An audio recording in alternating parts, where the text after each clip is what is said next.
Bonjour à toutes et à tous. Je propose qu'on commence nos travaux. Pardon. Je tiens à saluer Monsieur le Président du Gouvernement, les conseillers, l'administration du gouvernement, du Congrès, le public et la presse. Vous avez été convoqués en séance publique par courrier en date du 25 mars 2026, diffusé par mail le même jour. Madame la secrétaire du bureau, je vous laisse vérifier les conditions de quorum. Merci Madame la Présidente et bonjour. Bonjour à tous. Madame Baquès, Madame Barbier, Monsieur Blaise, Monsieur Brial, absent, donne procuration à Madame Barbier, Monsieur Brinon, Monsieur Crenier, Monsieur Quino, absent, donne procuration à Madame Rufnac, Monsieur Diaoué, absent, donne procuration à Monsieur Goromidou, Monsieur Dunoyer, Madame Eurissouké, Madame Fèvre, Madame Falayou, Monsieur Favreau, Monsieur Frogier, Monsieur Goa, absent, donne procuration à Monsieur Toutougoro, Monsieur Goromidou, Madame Eo, absente, donne procuration à Madame Eurissouké, Madame Hué, absente, donne procuration à Madame Caloy, Madame Jalabert, Madame Julier, absente, donne procuration à Monsieur Favreau, Madame Caloy, Monsieur Caïs, Madame Cac, Madame Coaté, Madame Cuissinet-White, absente, donne procuration à Madame Tidjine Maï, Monsieur Lecourieux, Madame Machoro,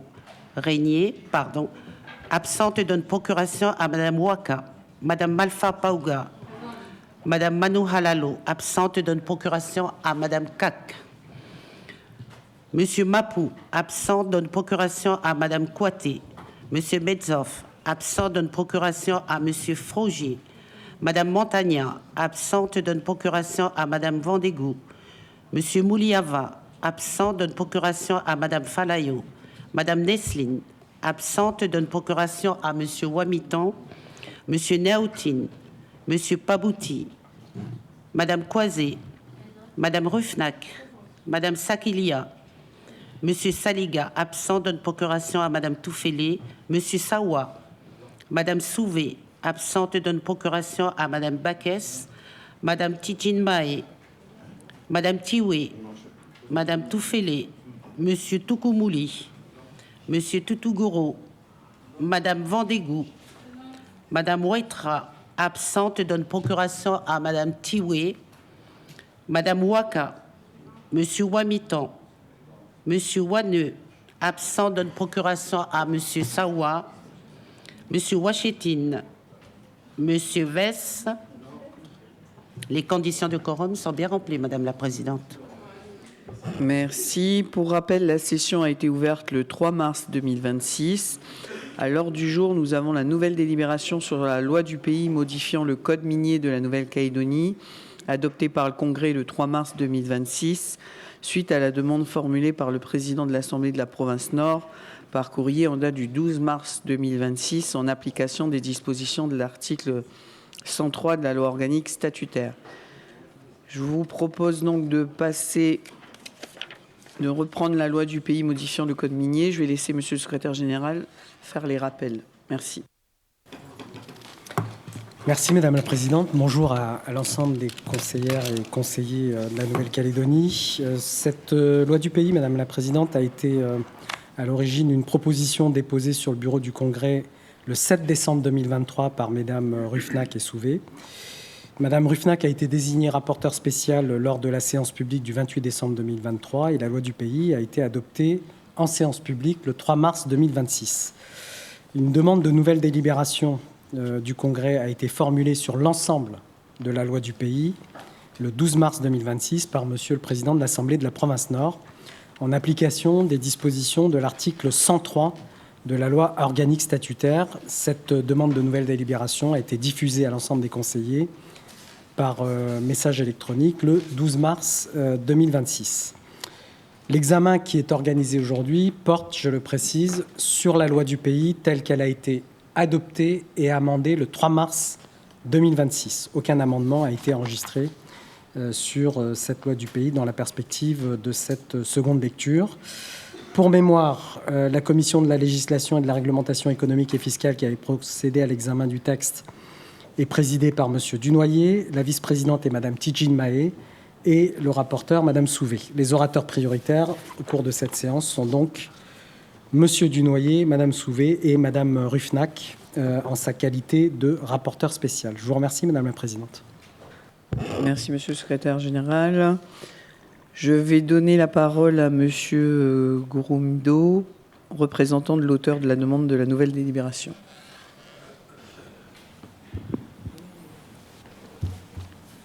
Madame la Présidente, merci.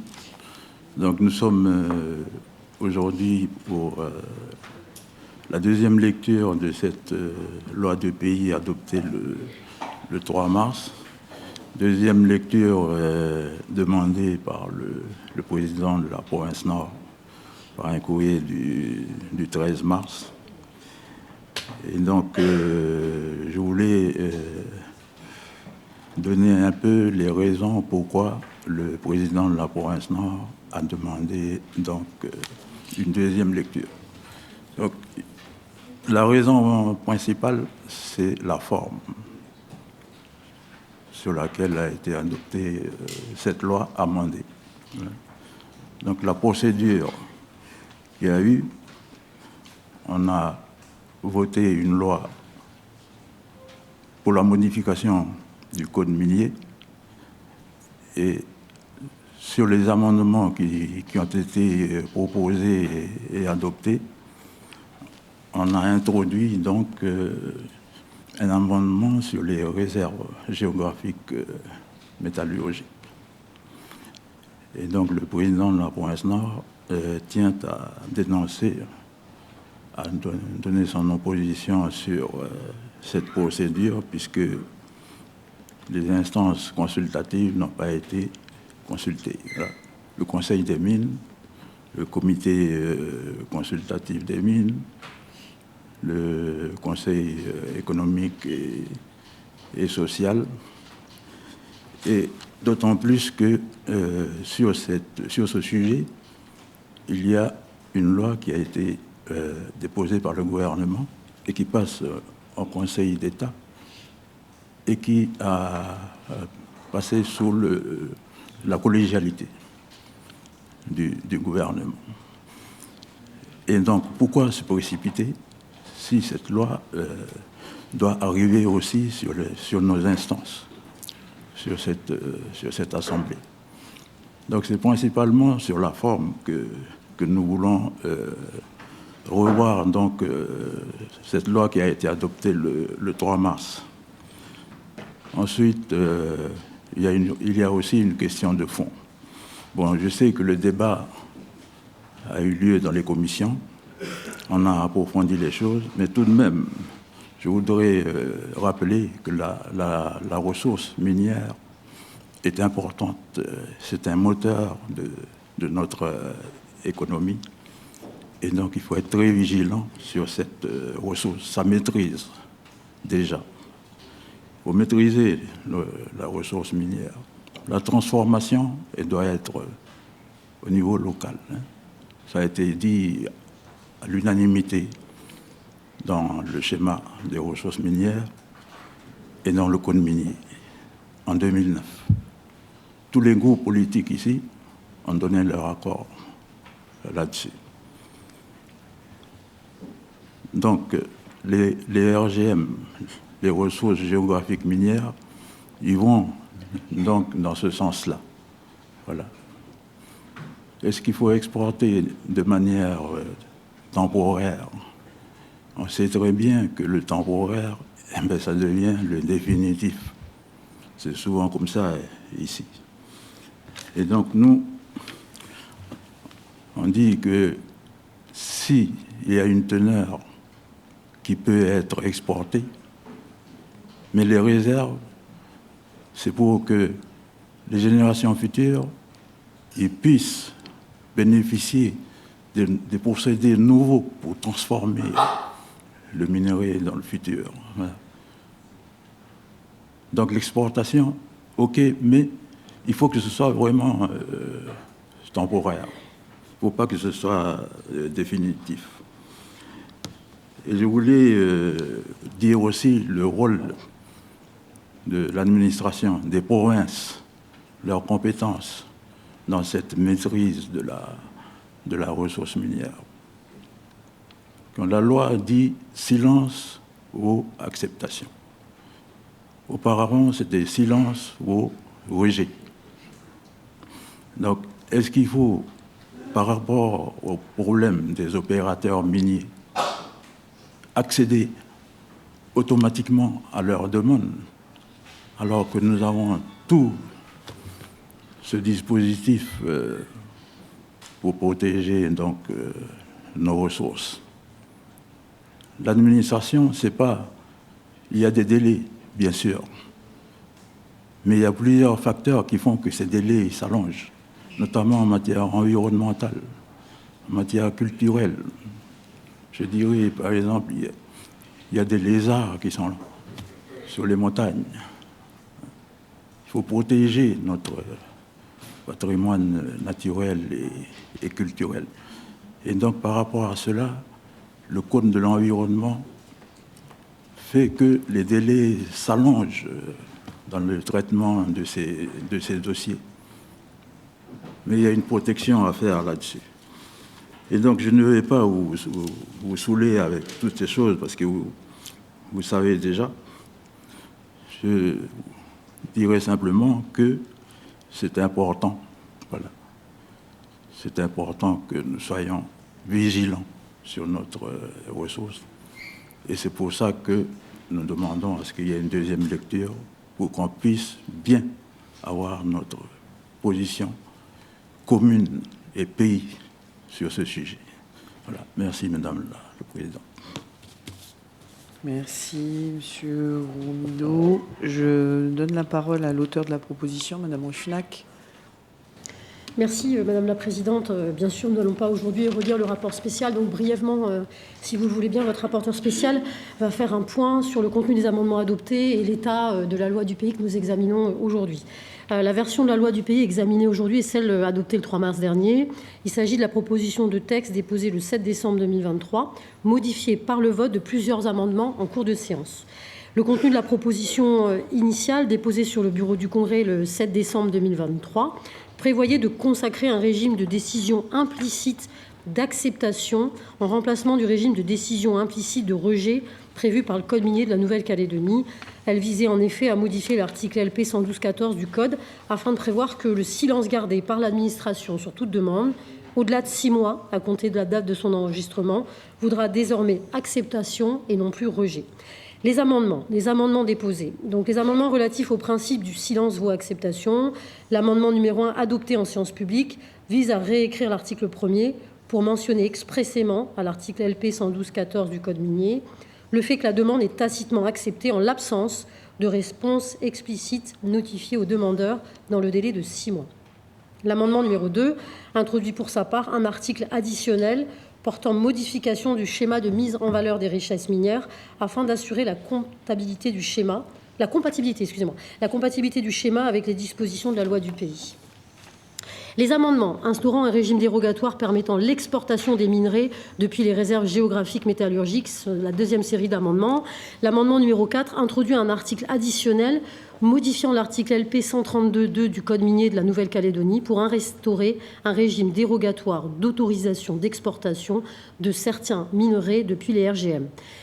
Il prévoit que peut être autorisée dans les RGM l'exportation des minerais de chrome dont la teneur en métal est supérieure à un seuil fixé par délibération du Congrès de la Nouvelle-Calédonie, des minerais de nickel dont l'extraction est indissociable de celle des minerais valorisés dans les unités métallurgiques de Nouvelle-Calédonie ou dont la valorisation locale impliquerait, pour les opérateurs concernés, des coûts ou des contraintes techniques de nature à remettre en cause la faisabilité ou la rentabilité économique de l'opération.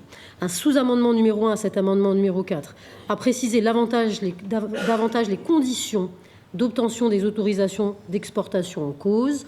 D'une part, ces autorisations sont conditionnées à la présentation d'engagements contractuels précis et mesurables par les sociétés métallurgiques concernées quant aux perspectives de retour à la viabilité économique de leur modèle industriel et à la compensation, notamment financière, de l'atteinte portée à la disponibilité des ressources se trouvant dans les réserves géographiques métallurgiques. D'autre part, le demandeur doit apporter la preuve d'avoir consulté les autres sociétés métallurgiques de Nouvelle-Calédonie et les sociétés dont le siège social est situé à l'extérieur de la Nouvelle-Calédonie et dont le capital social est majoritairement détenu directement ou indirectement par une société régie par les dispositions de l'article 53 de la loi organique modifiée numéro 99-209 du 19 mars 1999, et que celles-ci n'ont pas formalisé une offre d'achat pour le minerai faisant l'objet de la demande d'exportation dans le délai et au prix indiqué dans l'offre de vente, étant précisé que le prix proposé dans l'offre de vente est fixé conformément au prix du marché. Enfin, il précise expressément que toute cession de minerai extrait d'une RGM au bénéfice d'une société dont le siège social est situé à l'extérieur de la Nouvelle-Calédonie est regardée pour l'application du code minier comme une cession effectuée hors d'une RGM et est soumise au régime d'autorisation prévu aux articles R132.6 et suivants du code, et que le minerai extrait est cédé à une autre société métallurgique de Nouvelle-Calédonie en application de l'alinéa précédent ne peut être exporté. Un sous-amendement numéro 5 à l'amendement numéro 4 a instauré une évaluation annuelle des autorisations d'exportation délivrées et l'établissement d'un rapport annuel transmis au Congrès précisant notamment les volumes et les catégories de minerais exportés, l'incidence économique pour les opérateurs, les effets sur l'approvisionnement des unités métallurgiques locales, ainsi que les mesures de compensation mises en œuvre. L'ensemble de ces évaluations annuelles fera l'objet d'un bilan consolidé, transmis au Congrès au plus tard le 31 décembre 2031. L'amendement numéro 5 a introduit un article additionnel modifiant le schéma de mise en valeur des richesses minières pour y inscrire la possibilité d'exportation des produits miniers à partir des RGM. L'amendement porté sur l'entrée en vigueur de la loi du pays, c'est l'amendement numéro 7. Il précise que les articles portant sur les régimes des exportations à partir des RGM entrent en vigueur le jour de la publication au journal officiel de la Nouvelle-Calédonie de la loi du pays, tandis que les dispositions relatives au principe du silence vaut acceptation sont applicables aux demandes enregistrées à compter du 1er juillet 2026. Je vous remercie, Madame la Présidente. Merci, Madame Ruffnag. Monsieur le Président du Gouvernement, est-ce que vous avez un... Non. Très bien. J'ouvre donc la discussion générale. Madame Backès. Merci Madame la Présidente. D'abord, je regrette l'absence du président de la province Nord qui est à l'origine de cette deuxième lecture. Je pense que ça aurait été intéressant qu'on puisse avoir le débat. Ensuite, sur la question de la forme qui est évoquée par Monsieur Goromido, effectivement, c'est un sujet qu'on a largement abordé la dernière fois. Je rappelle que dès le mois de janvier, j'ai pris contact avec l'ensemble des groupes pour faire part de la nécessité de passer cette modification du code minier, compte tenu du fait que cela faisait partie ou ferait partie des clauses suspensives du dispositif de rachat de PRNC notamment. Mais on a appris assez vite que par la mission interministérielle de la Nouvelle-Calédonie, que ça ferait également partie des clauses suspensives en cas d'offre déposée, enfin en tout cas pour les racheteurs intéressés par l'usine du Nord. Donc en fait, on se rend bien compte que ce sujet-là est finalement un sujet pays, puisqu'on s'était à ce moment-là, Monsieur le Président, posé la question de savoir si on le faisait uniquement pour le Sud, ou si on le faisait à l'échelle de la Nouvelle-Calédonie, et le choix a été fait conjointement de le faire à l'échelle de la Nouvelle-Calédonie, puisqu'on sait que ce sujet va être abordé au moment de la reprise également de l'usine du Nord. Donc sur la forme, évidemment, on peut regretter que ça soit par voie d'amendement à une proposition de délibération que cette disposition soit prise, mais on l'a déjà évoqué à plusieurs reprises, on est tenu par le temps. L'offre tombe aujourd'hui. Alors bon, il y a un rendez-vous entre le groupe qui rachète PRNC et le ministre Lescure demain, 1er avril, pour conclure les différentes parties de la négociation. Et évidemment, notre vote d'aujourd'hui est fondamental. Concrètement, le fait qu'on ne vote pas ce projet de loi du pays en deuxième lecture générerait automatiquement un no-go dans la reprise. Il n'y a pas d'ambiguïté sur le sujet par NBM, d'autant plus que NBM n'est aujourd'hui plus constitué que du groupe émirati, puisque la partie qatari du groupe s'est c'est désisté. Ça ne remet pas en cause la solidité de l'offre financière, mais compte tenu de ce qui se passe au Moyen-Orient, le groupe qatari a souhaité rapatrier ses billes et donc sortir de l'offre. Donc il reste la partie émirati, mais clairement, il regarde ce que nous faisons aujourd'hui et ça sera de nature à bloquer ou pas l'offre. Malheureusement, le texte du gouvernement a été présenté au mois de mars, donc le temps que l'ensemble du parcours se fasse, ça passe, je crois, l'avis du Conseil d'État sera donné le 14 avril, je crois, Monsieur le Président. Donc ça veut dire qu'on l'aura ici, pas avant, sans doute début mai, en séance publique, ce qui, évidemment, n'est pas compatible avec les délais qui nous sont offerts par la reprise de l'usine du Sud. Juste un mot pour finir sur la question de l'environnement, pour ce qui concerne particulièrement l'usine du Sud, puisque, en ce qui concerne l'usine du Sud, c'est la poursuite de l'activité qui va améliorer en fait la situation environnementale de l'usine, puisque le projet Lucie fait qu'on va passer d'un stockage des déchets en mode humide dans le barrage KO2 à un stockage sec en amont du barrage, donc en aval du barrage, pardon. Donc, et petit à petit, évidemment, ça va assécher le barrage. Donc, concrètement, d'un point de vue environnemental, on a intérêt à ce que l'usine poursuive son activité, puisqu'elle est effectuée dans sa poursuite de manière de plus en plus respectueuse de l'environnement. Voilà, donc d'où l'intérêt, évidemment, de voter à nouveau en seconde lecture ce projet, avec évidemment en tête tous le fait que le projet de loi du pays du gouvernement, quand il sera présenté ici, viendra remplacer ce texte-là, puisqu'il aura fini son parcours juridique de consultation du Conseil des mines, du Conseil consultatif des mines, etc., et qu'il sera donc conforme à nos modes de fonctionnement habituels. Voilà. Merci. D'autres interventions dans la discussion générale?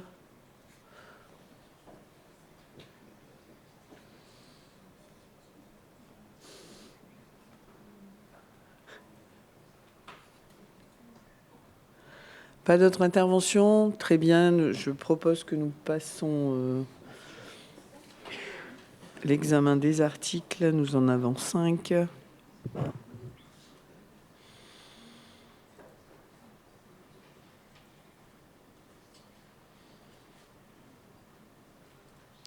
Bien.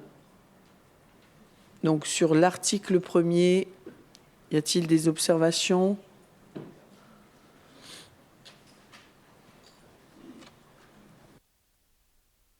Pas d'observation. Je mets donc aux voix qui est pour, qui est contre, qui s'abstient. Oui. Monsieur le secrétaire général adjoint.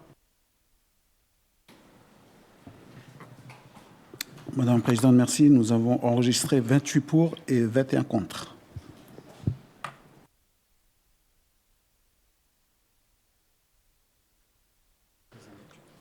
L'article 1er est adopté en deuxième lecture.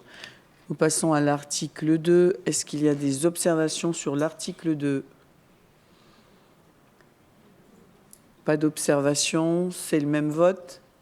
Très bien, je vous remercie. Article adopté. Article 3, des observations? Pas d'observation. Même vote. C'est adopté. Article 4. Pas d'observation. Même vote également. Donc, c'est adopté. L'article 5. Pas d'observation. Même vote. Très bien, c'est adopté.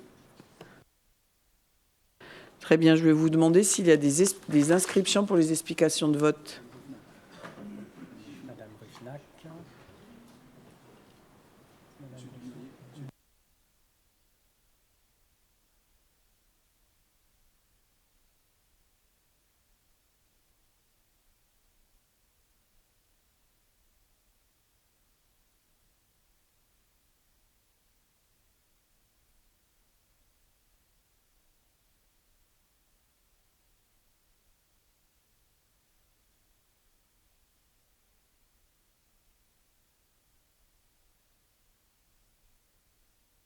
Madame Ruffnac, vous avez la parole.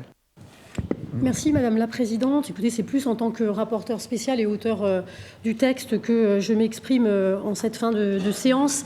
Ce texte, clairement, dans son objectif initial, visait à simplifier les démarches administratives pour les entreprises en Nouvelle-Calédonie, les industriels du nickel. Clairement, aujourd'hui, pendant 6 mois, souvent, ces entreprises qui faisaient des demandes n'avaient aucune réponse. Et cette réponse valait pour rejet de leurs demandes. Aujourd'hui, on inverse comme dans beaucoup de sujets administratifs. C'est le cas aujourd'hui. Si l'administration ne donne pas réponse, ça vaudra pour acceptation, ce qui n'enlève en rien le droit, évidemment, de la collectivité à refuser la demande, l'autorisation demandée par l'industriel. Je voudrais dire que les amendements portés sur ce texte permettent également, en autorisant l'exportation à partir des réserves métallurgiques, de positionner notre secteur industriel du nickel en Nouvelle-Calédonie de manière favorable dans un contexte hostile. Bien sûr, ce que nous visons, c'est sauver cette filière métallurgique, permettre qu'il y ait des repreneurs sur nos industriels existants aujourd'hui et permettre que ces entreprises retrouvent une rentabilité, ce qui n'est pas le cas. Or, on le sait, quand le nickel va mal, tout va mal en Nouvelle-Calédonie. Donc nous avons besoin aujourd'hui de libérer les énergies sur ce sujet et de permettre effectivement d'avoir en Nouvelle-Calédonie un écosystème favorable au développement, à l'exploitation de ce minerai de nickel qui est dans nos tripes depuis que nous sommes nés, qui a fait vivre nos familles depuis des décennies. Et donc c'est ce dans quoi nous nous sommes engagés au travers de ce texte. Merci Madame la Présidente, vous l'aurez compris, bien sûr notre groupe votera en faveur de cette loi du pays. Merci Madame Ruffnac. Monsieur Dunoyer. Oui, merci Madame la Présidente. Donc cette seconde lecture n'apporte pas d'éléments nouveaux que ceux que nous avions déjà identifiés en première lecture et qui sont pour partie quasiment intégralement d'ailleurs rappelés à la fois dans l'intervention de M. Goromido et celle de Mme Vaquès. On est dans une situation qui n'est pas idéale, formellement, évidemment. C'est d'ailleurs pour ça que le gouvernement, on va dire, travaille le plus vite possible pour que cette décision soit régularisée dans la forme. Mais, et c'est ça le plus important, cette condition, sans être suffisante, est nécessaire pour éviter qu'il y ait de nouveau des milliers de familles, de salariés, de familles, de sous-traitants qui se retrouvent plongés dans la même situation qu'ont déjà connu plus de 10 000 de nos compatriotes, à savoir une perte définitive d'activité liée à un arrêt définitif du fonctionnement des usines, qui fonctionnent encore.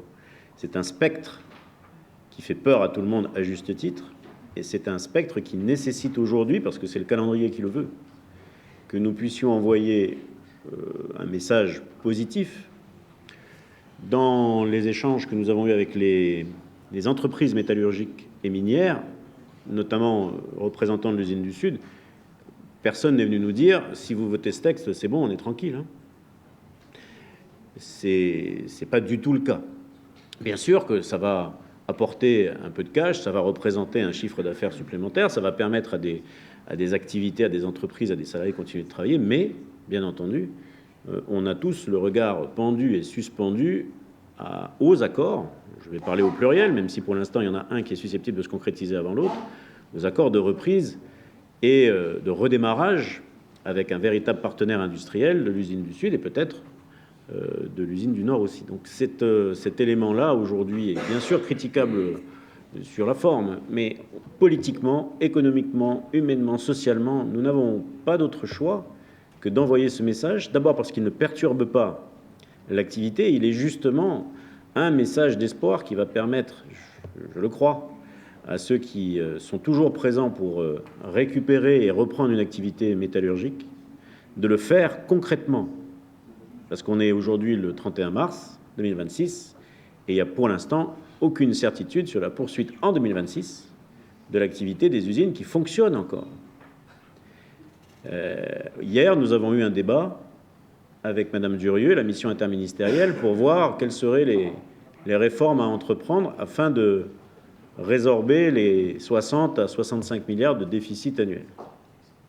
Dans les projections qu'ont faites la mission, à aucun moment, la mission n'a, je veux dire, osé imaginer qu'une usine supplémentaire ou les deux fermeraient. Parce que là, pour le coup, c'est plus d'un exercice dont on parle, c'est une catastrophe industrielle, entre guillemets, qui tomberait sur la Nouvelle-Calédonie. Et si la mission ne fait pas ce scénario, si elle ne se projette pas, c'est parce qu'elle sait que nous n'aurons pas les moyens de nous en relever.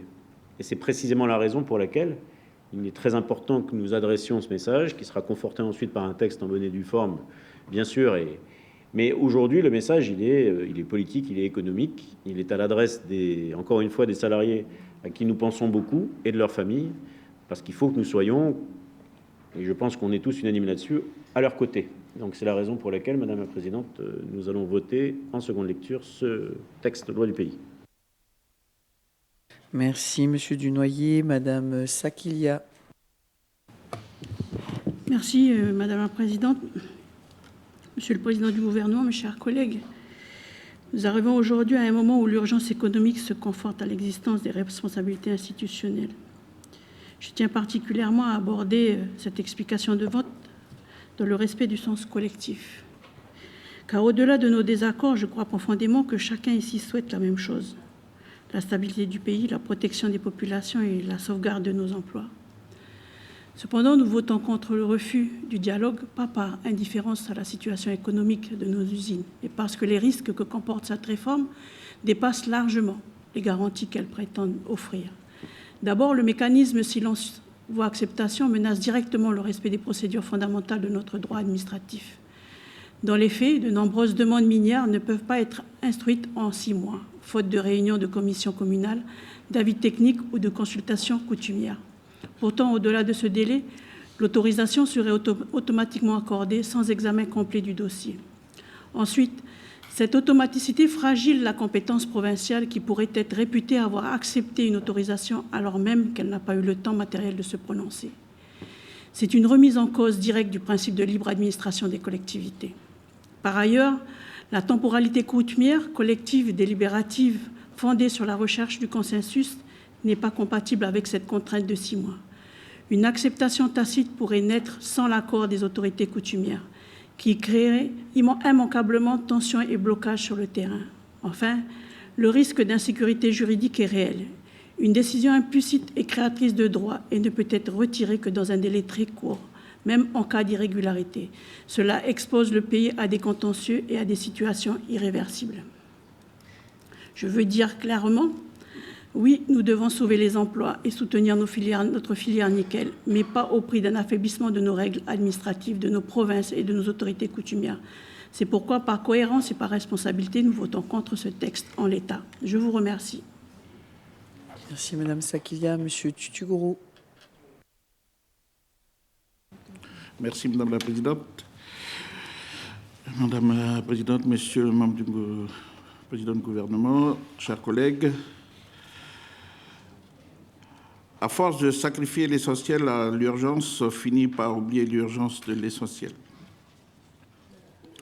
Ces mots d'Edgar Morin font écho à une réalité dangereuse et indéniable qui frappe notre hémicycle. Chantage social à l'emploi ou au versement d'une tranche d'un prêt, réforme imposée sur le calendrier lui aussi imposé. Les élus du Congrès se font tordre le bras au nom de la sacro-sainte urgence. Aujourd'hui, plutôt que d'élaborer et de renforcer l'efficacité de nos politiques publiques, il nous est demandé de déroger exceptionnellement, modifier temporairement ou encore repousser une nouvelle fois la fin d'un dispositif transitoire. L'urgence a parfois justifié les pires décisions. Aujourd'hui, il nous est demandé une nouvelle fois de soutenir en urgence les sociétés métallurgiques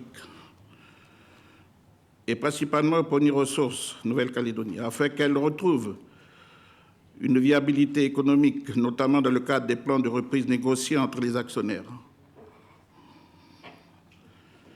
À cet égard, 2 amendements cavaliers ont été ajoutés à la proposition de loi du pays numéro 137, déposée le 7 décembre 2023, visant à instaurer dans le Code minier le principe selon lequel, sans réponse de la province concernée, une demande d'autorisation d'exploitation d'un gisement de nickel est tacitement acceptée dès la date de la demande.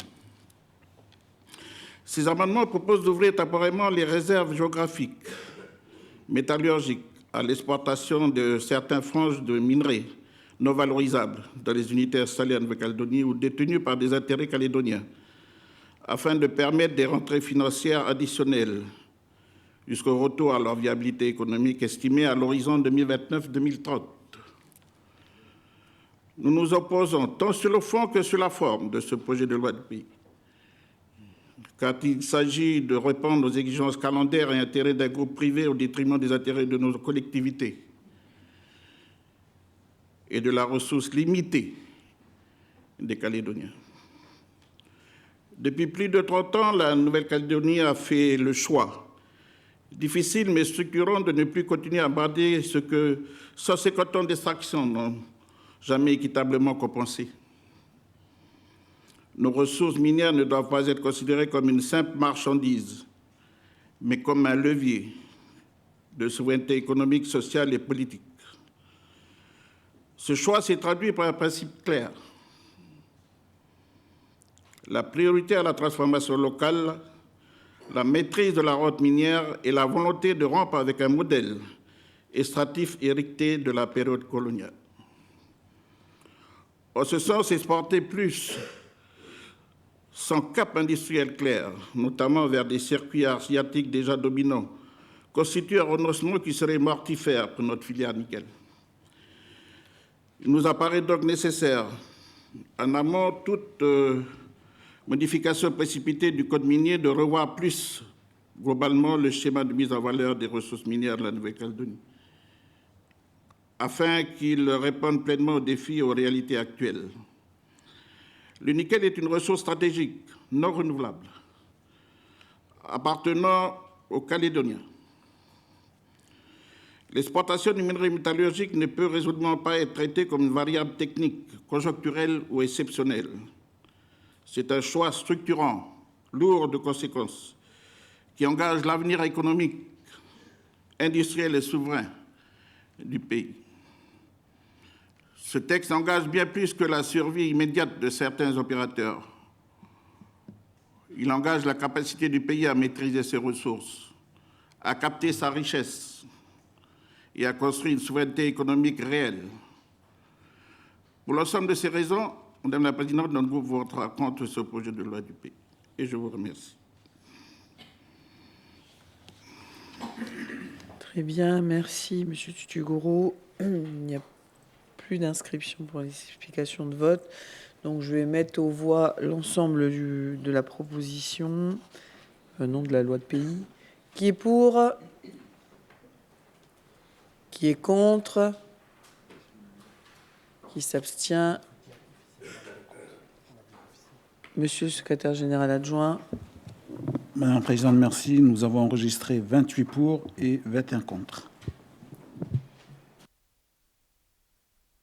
La loi du pays est adoptée en deuxième lecture. Je vais donner la parole à Monsieur le secrétaire général pour la lecture de l'arrêté de clôture de la session extraordinaire qui a été ouverte le 3 mars dernier. Merci Madame la Présidente. L'arrêté portant clôture de la session extraordinaire du Congrès de la Nouvelle-Calédonie est ainsi rédigé. Je ne lis pas les visas. Article 1er. La session extraordinaire du Congrès de la Nouvelle-Calédonie déclarée ouverte le mardi 3 mars à 10h et clôturée le mardi 31 mars à 10h05. L'article 2 est l'article de transmission, Madame la Présidente. Très bien, je vous remercie, chers collègues. Je lève la séance. Bonne journée.